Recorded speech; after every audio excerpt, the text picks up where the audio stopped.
Quando falamos de grandes cidades e metrópoles, o que nos vem à cabeça são imagens de carros, ruas, asfalto, prédios, cinza dos concretos, ou seja, uma verdadeira selva de pedras. Mesmo nós que moramos no Brasil, que temos paisagens naturais muito interligadas às formas urbanas, percebemos que não temos referências entre produção de alimentos e agricultura dentro das cidades. Por sua vez, quando falamos de agricultura, o que nos vem à cabeça são imagens de produções agrícolas no campo, algo que aparentemente está distante de nós. Mas por que isso acontece? Porque, de fato, a gente está desacostumado a ver a agricultura dentro das grandes cidades.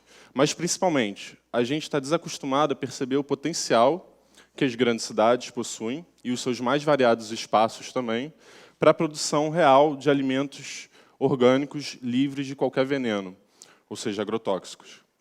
Algumas pessoas optam por permanecer cegas a isso e negar esse potencial, mantendo a agricultura afastada de dentro das cidades. Outras pessoas, por sua vez, ignoram isso e buscam colocar a mão na terra, independente de onde estejam. Eu sou uma delas. Estou aqui hoje e vou fazer isso. Mas vocês também podem ser uma dessas pessoas. E sabe por quê? Porque é simples, porque é divertido e porque é prazeroso. Quando eu que venho lá do Rio, vocês já devem ter percebido, né, pelos meus múltiplos S's, eu costumo brincar com os meus amigos que quando a gente fala de agricultura, a gente pode falar, mas a gente pode falar fazendo. Fica muito mais divertido. Então é isso que eu vou fazer agora com vocês, mostrando como que a gente pode trabalhar com um vaso. Esse vaso, por exemplo, ele poderia estar em diversos lugares. Mesmo em um apartamento, eu consigo plantar esse vaso numa janela, numa varanda, num terraço, numa área de serviço, ou até mesmo pendurar ele numa parede. Os exemplos são múltiplos. Mas o que eu vou plantar aqui dentro desse vaso? E aqui que mora uma das grandes sacadas que a gente tem que perceber. Eu vou plantar o que eu tenho fome de comer. Por quê? Porque a fome se torna uma ótima justificativa para que eu vá lá no meu vaso, cuidar dele e colher o que eu mesmo plantei. Eu tenho fome de rúcula, então eu planto rúcula para burro. Só que não é só a nossa fome que vai dizer o que eu vou poder plantar nesse vaso. Eu tenho que unir com outros fatores. São 5 critérios bem fáceis que cabem numa palma da minha mão. A insolação do local onde eu quero plantar, o espaço físico do vaso e, obviamente, do local também, a forma da minha espécie, o tempo de vida dela e, por último, obviamente, quem é que vai cuidar desse vaso, porque ele não quer ficar abandonado, né? Agora, se eu tenho fome de uma coisa e vocês têm fome de outra, então nosso plantio vai ser diferente. Se na minha casa tem uma quantidade de sol e na casa de vocês tem uma quantidade menor, então nosso plantio também vai ser diferente. E adivinhe, isso é perfeito. Sabe por quê? Os inúmeros exemplos de agricultura urbana que tem na cidade nos mostram essa ideia, uma ideia da não receita, do não modelo. A agricultura não é uma receita de bolo. Eu gosto de comer uma coisa e vocês gostam de outra. Eu moro num lugar e vocês moram em outro. Então, a gente tem que observar quais são as particularidades de cada lugar, o que eu desejo comer e, sim, obviamente, os princípios básicos para que eu possa fazer esse plantio, independente de onde eu esteja. Agora, eu vou, então, começar a plantar, de fato, no meu vaso e partir para a ação. Esse daqui é um vaso de fibra de coco, que, como é feito de um material permeável, não necessita que eu faça um furo embaixo, porque a água, naturalmente, vai embora por ele. Ela passa por esse material e vai embora, e drena. Quando eu tenho um vaso de plástico, a primeira coisa que eu tenho que fazer, por ele ser um material impermeável, é fazer 2 furos embaixo do vaso. Esses furos vão me ajudar com que a água saia desse vaso. Depois que eu faço os furos, eu boto argilas expandidas. Todo mundo conhece bem essas argilas, de ver nas ruas. Com essas argilas, eu consigo fazer o fundo do meu vaso, proteger o furo, no caso, quando ele tem furo, para que a água não vá embora com terra, e facilita a drenagem desse vaso também. A partir do momento que eu botei a argila expandida aqui dentro, eu posso entrar, então, com a minha terra. Essa terra é bom que seja uma terra preta, adubada. E aqui é importante prestar atenção para a gente não colocar toda a terra de uma vez, porque eu ainda vou botar muda e elas ocupam espaço. Então eu boto a terra até cobrir a minha argila expandida. Na cidade, há inúmeros exemplos de plantios como esse, em vasos, ou outros que acontecem em praças, quintais, canteiros, terraços, ruas, viadutos. A gente pode citar o Rio de Janeiro e Nova York, por exemplo. No Rio de Janeiro, a gente tem hortas em praças, como o Horta Nossa, e também a Horta do Cosme Velho. E em Nova York, a gente tem um dos principais exemplos de hortas em telhados, que é o Brooklyn Grange Rooftop Farm. Ele fica localizado no bairro do Brooklyn, em Nova York, numa área de aproximadamente 2.000 metros quadrados, onde a comunidade planta nesse telhado, e a partir disso ela pode ir lá colher os alimentos, pode continuar ajudando, plantando mais, pode trabalhar lá, e inclusive pode pegar ovos das galinhas que vivem ali dentro, naquele telhado. A gente não está conseguindo, no caso, ver a casinha delas agora, mas elas estão lá. Assim como no Rio, assim como em Nova York, no Rio, além das praças que eu falei para vocês, a gente também tem exemplo do projeto Altitude, onde o meu coletivo, CARP, junto com o Clube Orgânico, resolveu ganhar asas e também subir para os telhados. Então, a ideia é pegar telhados verdes, ou telhados que não tem nenhum verde ainda na cidade do Rio de Janeiro, e transformá-los em telhados verdes comestíveis. A ideia é que a comunidade chegue junto e que a gente faça um trabalho principalmente para eles. E esse trabalho, de certa forma, e principalmente, é um trabalho com muito prazer interno e muito amor incondicional.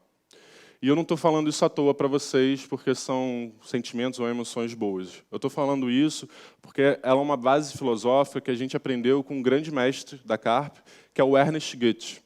Ele é um suíço que mora há 30 anos no Brasil, no sul da Bahia, em Piraí do Norte.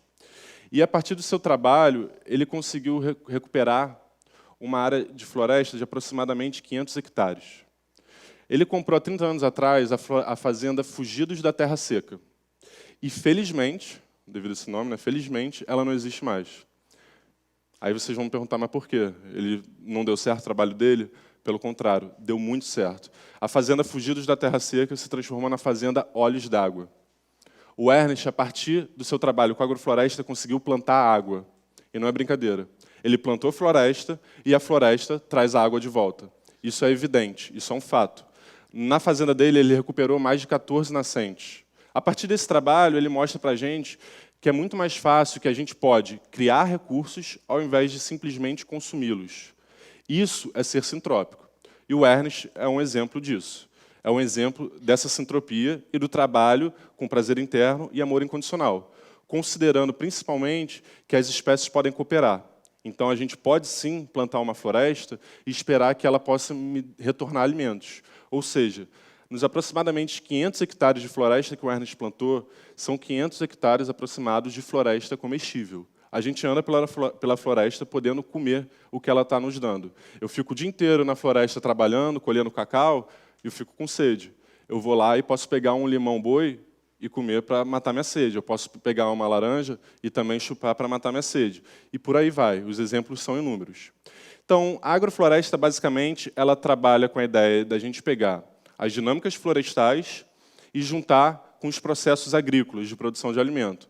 Então, o agro com floresta, por isso, agrofloresta.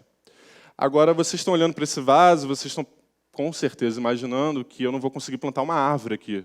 Então, não vou conseguir fazer uma floresta real nesse vaso. Mas eu posso fazer uma mini floresta. E essa que é a intenção que a gente vai fazer, uma mini florestinha.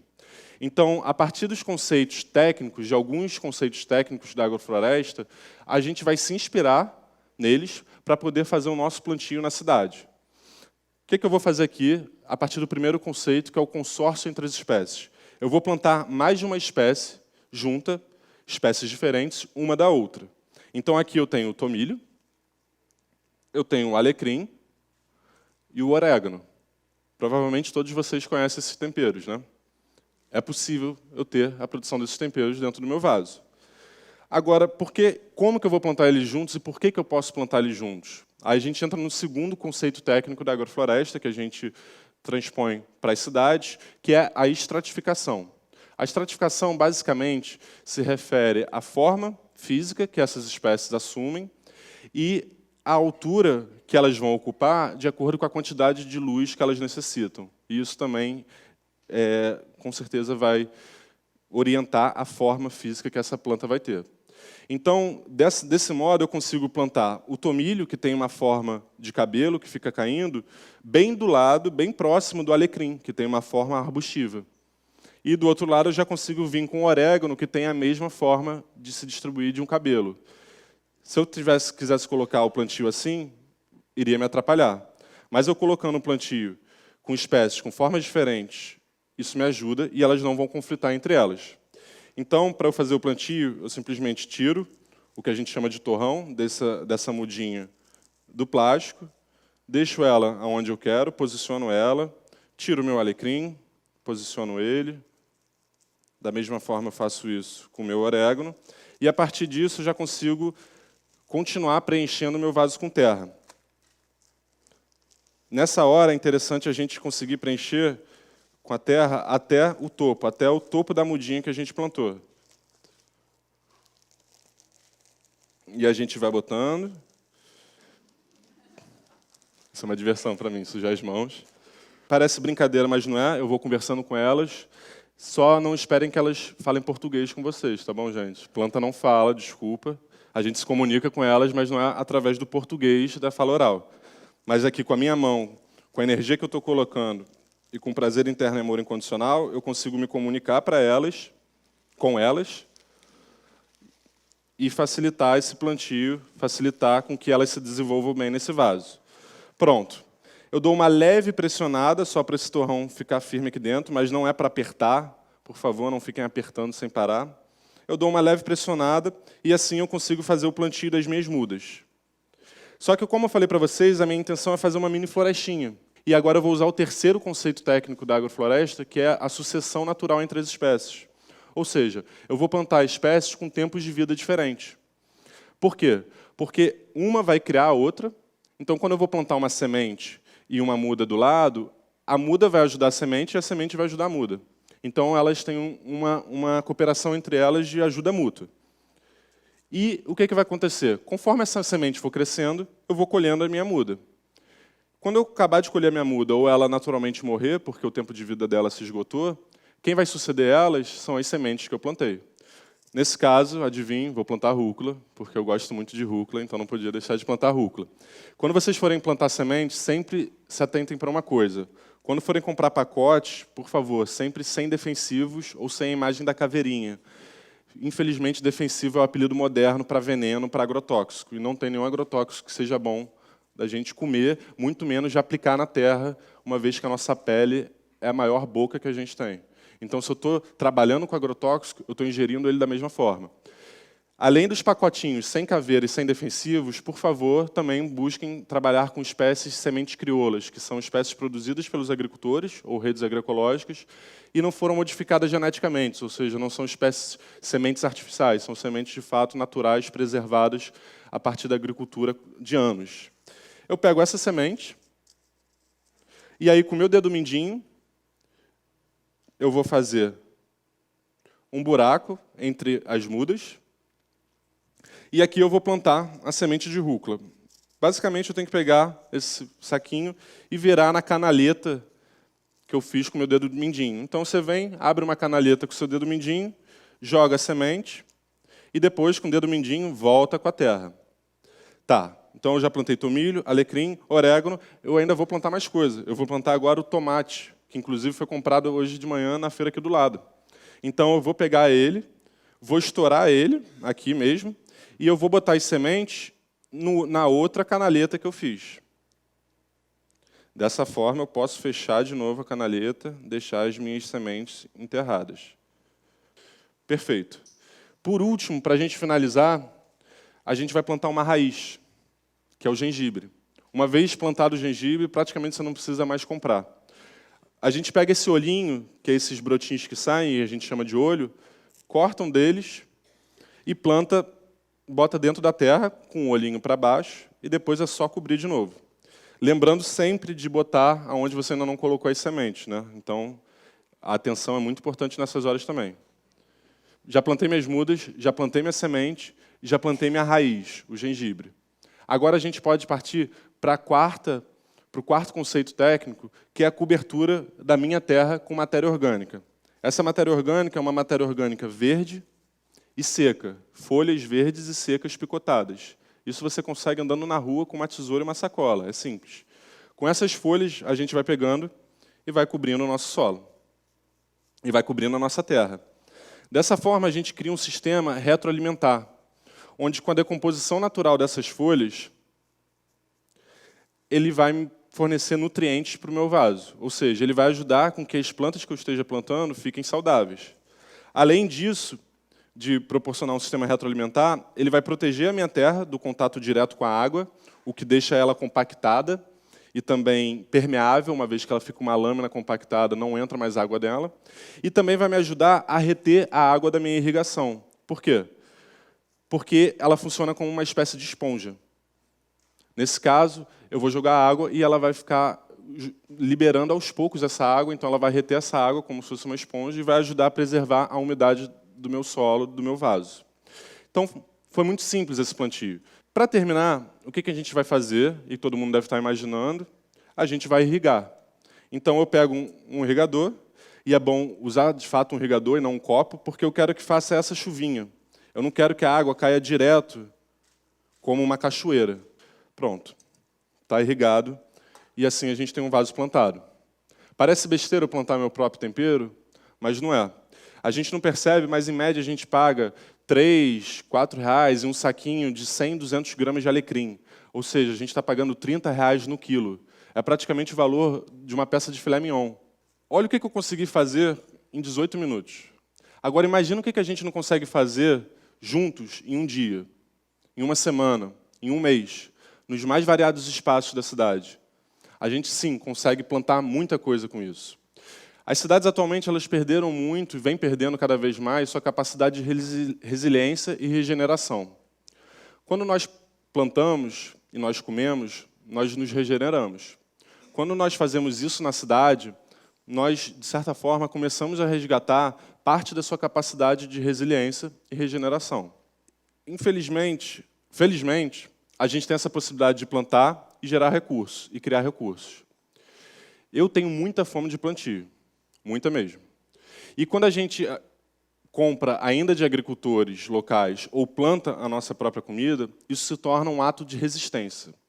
Quando a gente faz a agrofloresta, a agricultura sintrópica, proposta pelo Ernest, é um ato de cooperação e amor incondicional.